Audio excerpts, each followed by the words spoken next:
తీసుకున్నాను. జై హింద్. ధన్యవాదాలు.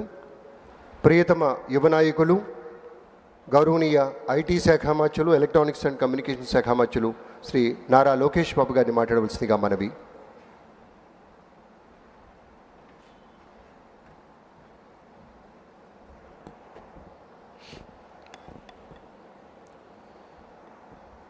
ఈ వేదికపై నిలబడి మాట్లాడే అవకాశం కల్పించిన ఆంధ్ర రాష్ట్ర ప్రజలకి, గౌరవ ముఖ్యమంత్రి చంద్రబాబు నాయుడు గారికి, గౌరవ ఉప ముఖ్యమంత్రి పవన్ అన్నకి, రాజమండ్రి ఎంపీ గౌరవ పురంధేశ్వరి గారికి, ఈ సమావేశానికి విచ్చేసిన అధికారులు, ప్రజాప్రతినిధులు అందరికీ పేరు పేరున నా హృదయపూర్వక నమస్కారాలు. జూన్ 4వ తారీఖు నాడు రాష్ట్ర చరిత్రనే మార్చిన రోజు, ప్రజాస్వామ్యం గెలిచిన రోజు. బాబాసాహెబ్ డాక్టర్ బిఆర్ అంబేద్కర్ గారు రాసిన రాజ్యాంగం గొప్పతనం ఏంటో ప్రజలు చూపించిన రోజు. అందరూ కూటమి గెలిచింది, తెలుగుదేశం పార్టీ గెలిచింది, జనసేన పార్టీ గెలిచింది, లేదంటే భారతీయ జనతా పార్టీ గెలిచింది అంటున్నారు. కానీ గెలిచింది కూటమి పార్టీలు కాదు, గెలిచింది ఆంధ్ర రాష్ట్ర ప్రజలు. 94% స్ట్రైక్ రేట్ అంటే 175 స్థానాల్లో 124 స్థానాలు కూటమి కైవసం చేసుకుంది. ప్రజలు రికార్డు బద్దలు కొట్టారు, చరిత్ర తిరిగి రాశారు. ఇది ప్రజా విజయం. రాజ్యాంగం ఎంత గొప్పదైనా దాన్ని అమలు చేసేవారు చెడ్డవారైతే చెడ్డ ఫలితాలు వస్తాయని ఆనాడు డాక్టర్ బిఆర్ అంబేద్కర్ గారు అన్నారు. గత 5 ఏళ్ళ విధ్వంస పాలన మనందరం చూసాం. 10 లక్షల కోట్ల అప్పు చేశారు, ఆంధ్రప్రదేశ్ని అప్పుల ప్రదేశ్గా మార్చేశారు.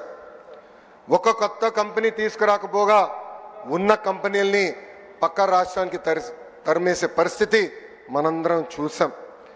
దేశంలో ఎక్కడైనా పెట్టుబడులు పెడతాం కానీ ఒక్క ఆంధ్ర రాష్ట్రంలో మటుకు మేము పెట్టుబడులు పెట్టమని ఆనాడు లూలు సంస్థ ఏకంగా బహిరంగంగా చెప్తాం జరిగింది. అలాంటి పరిస్థితిలో ఆనాడు ఆంధ్ర రాష్ట్రం ఉంది. ఒక్క రోడ్డు వేయలేదు, కనీసం రోడ్డు పైన ఉన్న గుంటలు కూడా ఆనాడు పూడ్చలేదు. ఒక్క సాగునీటి ప్రాజెక్ట్ పూర్తి చేయలేదు.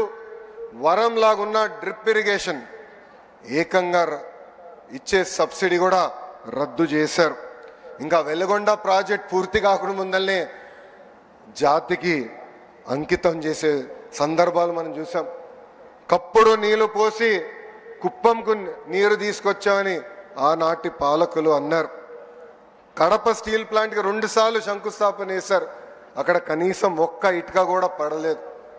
ఇంకా విశాఖపట్నంలో ఒక్క వ్యక్తి బతికేదానికి 700 కోట్లతో ఒక రాయల్ ప్యాలెస్ కట్టుకున్నారు తప్ప విశాఖ ఉక్కు గురించి కానీ అదేవిధంగా రైల్వే జోన్ గురించి ఏనాడు మాట్లాడలేదు.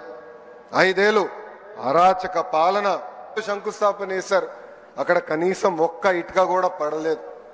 ఇంకా విశాఖపట్నంలో ఒక్క వ్యక్తి బతికేదానికి 700 కోట్లతో ఒక రాయల్ ప్యాలెస్ కట్టుకున్నారు తప్ప విశాఖ ఉక్కు గురించి కానీ అదేవిధంగా రైల్వే జోన్ గురించి ఏనాడు మాట్లాడలేదు.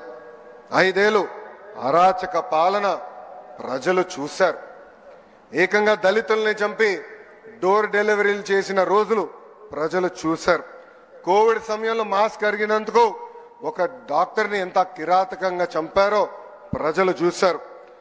అక్కని వేధించాడని కంప్లైంట్ చేసిన ఒక అమర్నాథ్ గౌడ్ని ఏకంగా పెట్రోల్ పోసి తగలబెట్టి చంపేసిన రోజులు ప్రజలు చూశారు. ప్రశ్నిస్తే లాఠీ దెబ్బలు, కేసులు, అరెస్టులు. ఇంకా విధ్వంస పాలనపై ప్రజలు తిరుగుబాటు చేశారు. అందుకే పెద్ద ఎత్తున కూటమిని ప్రజలు ఆశీర్వదించారు, దీవించారు. సుపరిపాలనలో మనం తొలి అడుగు వేశాం. 5 ఏళ్ళు రాష్ట్ర విధ్వంసం చేసిన వారు ఈరోజు ప్రజాప్రభుత్వం ఏం చేసిందని ప్రశ్నిస్తారు. వాళ్ళని సూటిగా కొన్ని సమాధానాలు చెప్పదలుచుకున్నా. ప్రభుత్వం వచ్చిన తర్వాత ప్రజలు ఈరోజు ప్రశాంతంగా ఉంటున్నారు. ప్రజాప్రభుత్వం వచ్చిన తర్వాత ప్రజల ముఖంలో చిరునవ్వు ఈరోజు కంపడుతుంది. ప్రజా ప్రభుత్వం వచ్చిన తర్వాత ప్రజా సంఘాలకు ప్రశ్నించే హక్కు కూడా ఈరోజు కూటమి ప్రభుత్వం అందించింది. నియంత పాలన నుంచి ప్రజలకి నిజమైన స్వాతంత్రం ఈరోజు వచ్చింది. అది అన్ని సాధించామని కూటమి ప్రభుత్వం కాళ్ళు ఎగరేసుకుని తిరగట్లేదు. ఇంకా చేయాల్సిన చాలా పనులు మన ముందర ఉన్నాయి. గత పాలకులు 1000 రూపాయలు పెన్షన్ పెంచేదాకా 5 సంవత్సరాలు తీసుకుంటే మన ముఖ్యమంత్రి గారు తొలి నెలలోనే 1000 రూపాయలు పెన్షన్ పెంచింది మనం చూసాం. దేశంలో ఏ రాష్ట్రం ఇవ్వని విధంగా వృద్ధులకి 4000 రూపాయలు, వికలాంగులకి 6000 రూపాయలు, బెడ్కే పరిమితమైన వారికి 15000 రూపాయలు ఈరోజు కూటమి ప్రభుత్వం అందిస్తుంది. అంటే ఒక పెన్షన్ కార్యక్రమం ద్వారా 34,000 కోట్ల రూపాయలు ఈరోజు కూటమి ప్రభుత్వం ఆర్థిక సహాయం చేస్తుంది. ఇంకా సూపర్ 6 లో ముఖ్యమైన హామీ తల్లికి వందనం. 67,27,164 మంది విద్యార్థులకు మనం తల్లికి వందనం కార్యక్రమం ఇస్తున్నాం. ఈ ఒక్క కార్యక్రమం ద్వారా 8,745 కోట్ల రూపాయలు తల్లుల ఖాతాలో డబ్బులు జమ చేశాం. ఇంకా first class, inter first class విద్యార్థులు చేరిన వెంటనే వాళ్ళు కూడా తల్లికి వందనం అందిస్తుంది కూటమి ప్రభుత్వం. గత ప్రభుత్వం పేదవాడికి అన్నం పెట్టే అన్న క్యాంటీన్ని మూసేస్తే కూటమి ప్రభుత్వం ఏర్పడిన మొదటి 100 రోజుల్లో 204 అన్న క్యాంటీన్లు తిరిగి ప్రారంభించాం. ఈరోజు దీపం పథకం కింద 2 కోట్ల గ్యాస్ సిలిండర్లు కూడా ఉచితంగా అందజేస్తాం జరిగింది. గత ప్రభుత్వం ఒక్క డిఎస్సి కూడా ఇవ్వలేదు, ఒక్క టీచర్ పోస్ట్ భర్తీ చేయలేదు. అదే కూటమి ప్రభుత్వం ఏర్పడిన మొదటి సంవత్సరంలోనే 16,347 ఉపాధ్యాయుల పోస్టులు భర్తీ చేసే మెగా డిఎస్సి కూడా ఈరోజు మనం నిర్వహిస్తున్నాం. ఈ నెలలోనే అన్నదాత సుఖీభవ, ఆగస్టు 15కి మహిళలకు ఉచిత బస్ ప్రయాణం. గత పాలకులు ఆస్తులు కొట్టేసేదానికి తీసుకొచ్చిన ల్యాండ్ టైటిలింగ్ యాక్ట్ కూడా కూటమి ప్రభుత్వం రద్దు చేస్తాం జరిగింది. పేదలకి చేయూత ఇవ్వటమే కూటమి ప్రభుత్వం లక్ష్యం. అందుకే గౌరవ ముఖ్యమంత్రి గారు P4 అద్భుతమైన కాన్సెప్ట్ ప్రకటించారు. పేద ప్రజలకి చేయూత అందిస్తమే ఈ P4 కాన్సెప్ట్. బంగారు కుటుంబం మార్గదర్శకులందరికీ నా హృదయపూర్వక ధన్యవాదాలు తెలుపుతున్నా. నేను ఏ రాష్ట్రానికి వెళ్ళినా, కేంద్రంలో ఏ మంత్రిని కలిసినా వాళ్ళందరూ ఒకటే అంటారు, బాబు గారు ఈరోజు ఆలోచించింది దేశం రేపు ఆలోచిస్తుందని. అలాంటి అద్భుతమైన కాన్సెప్ట్ P4 అని సభాముఖంగా మీ అందరికి తెలుపుతున్నా. ఇంకా పవన్ అన్న నాయకత్వంలో పంచాయతీలకి నిజమైన స్వాతంత్రం వచ్చింది. పంచాయతీలకి బకాయిగా ఉన్న 1000 కోట్ల రూపాయల నిధులు నేరుగా పంచాయతీలకు వేసాం. రైతుల నుంచి 56 లక్షల మెట్రిక్ టన్నులు ధాన్యం సేకరించాం. 13,600 కోట్ల రూపాయలు ఈ ఒక్క కార్యక్రమం కోసం కూటమి ప్రభుత్వం కూడా చెల్లిస్తాం జరిగింది. ఇంకా పొగాకు, మిర్చి, కొక్కో, మామిడి రైతులు ఇబ్బంది ఉందంటే ప్రభుత్వం యుద్ధ ప్రాతిపదికంగా స్పందించి ఈ రోజుని వాళ్ళని కూడా ఆదుకుంటాం జరిగింది.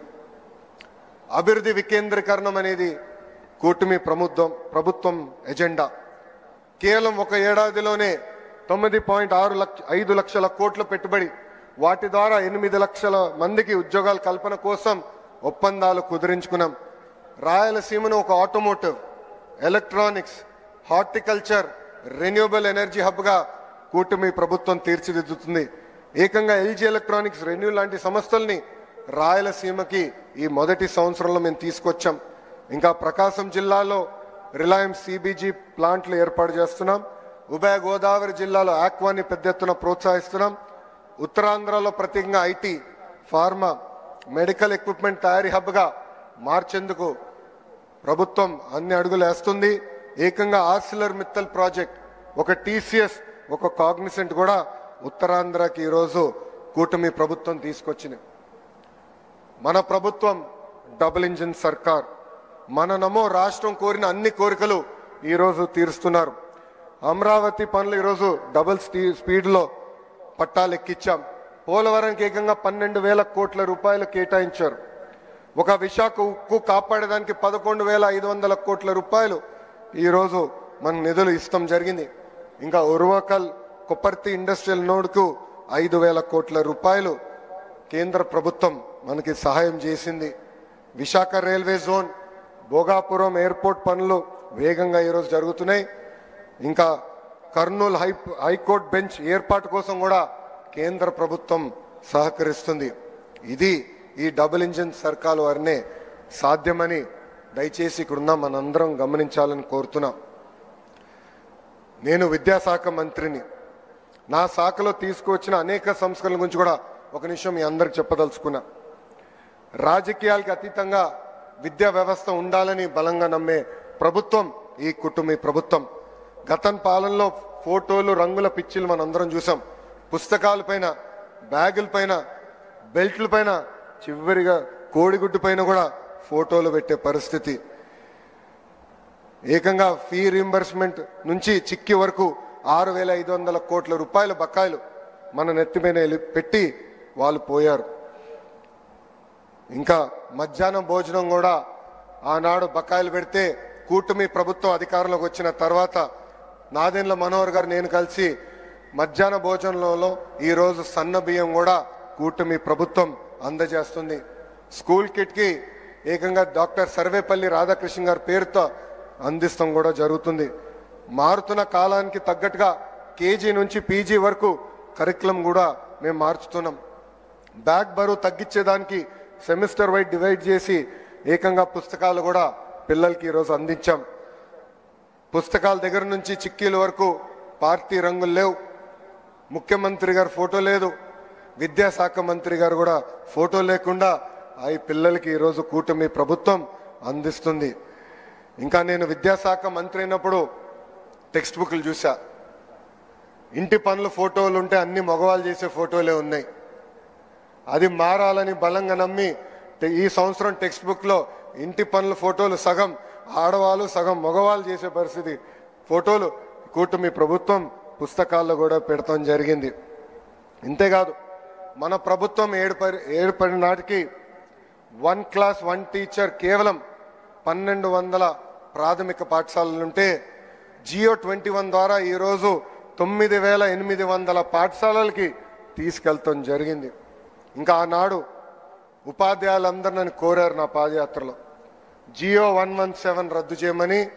ఈరోజు కూటమి ప్రభుత్వం గర్వంగా చెప్తుంది అధికారంలోకి వచ్చిన తొలి సంవత్సరంలోనే జియో 117 మేము రద్దు చేస్తాం కూడా జరిగింది. ఇంకా ప్రభుత్వ ఉద్యోగస్తులు కూడా ప్రభుత్వానికి గుండెకాయ లాంటి వారు. సిఎస్ గారి దగ్గర నుంచి గ్రామంలో పనిచేస్తున్న చిన్న ఉద్యోగం వరకు గత ఏడాది కాలం చాలా అద్భుతంగా కష్టపడ్డారు. దారి తప్పిన రాష్ట్రాన్ని సరైన దారిలో మనందరం పెడతాం జరిగింది. ముఖ్యంగా నా టీచర్లు నాకు అద్భుతంగా సహకరించి ఈరోజు భారతదేశానికి ఒక పారదర్శకంగా నిలబడే పరిస్థితికి తీసుకొచ్చారు. గత ప్రభుత్వంలో మన ఉద్యోగస్తులను ఎట్లా వేడిచ్చారో మనందరం చూసాం. ఉపాధ్యాయులను ఏకంగా లిక్కర్ షాప్ ముందల నిలబెట్టి కాపలాగా నుంచోబెట్టారు. జీతం ఎప్పుడు వస్తుందో తెలియని పరిస్థితి.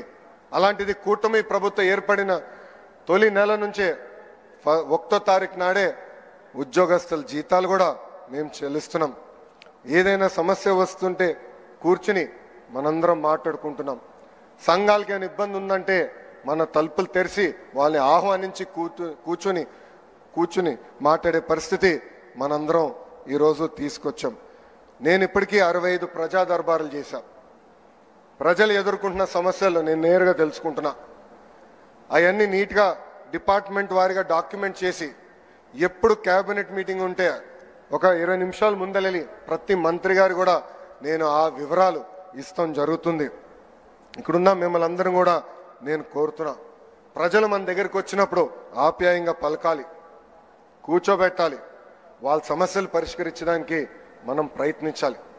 అన్ని సమస్యలు దేవుడు కూడా పరిష్కరించలేరు, కానీ మన వంతు మనం ప్రయత్నించాలని ఇక్కడున్న ప్రభుత్వ ఉద్యోగస్తులందరినీ కూడా నేను కోరుతున్నా. అంతేకాకుండా ఎమ్మెల్యేలు ఎంపీలు కూడా నేను ఒక విషయం చెప్పదలుచుకున్నా. ప్రజలు ఒక పవిత్రమైన బాధ్యతతో మనందరినీ 94% మందిని ఏకంగా గెలిపించారు. మన పైన ఒక బాధ్యత పెంచారు. మనందరం కష్టపడాలా, అహర్నిశలు అందుబాటులో ఉండాలా.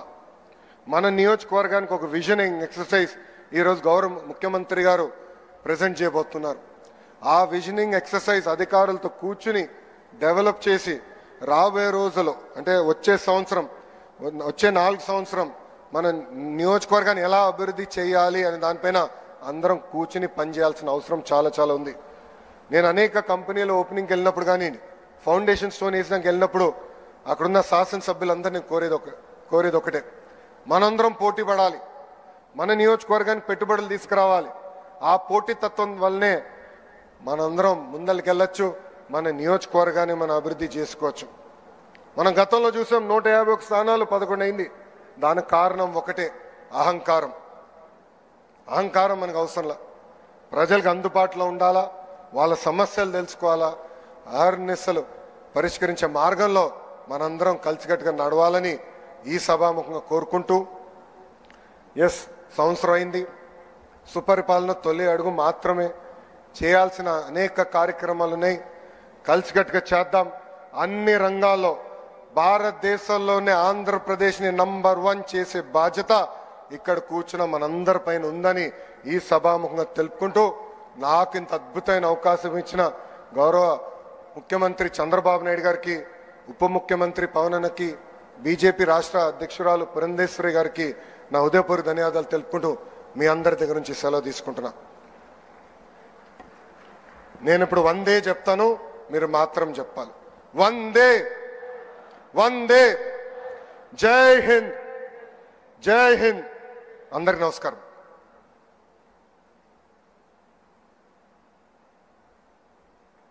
ధన్యవాదాలు సార్. ప్రజల అభ్యున్నతే తమ ఏకైక లక్ష్యంగా పనిచేస్తున్న గౌరవ ఉప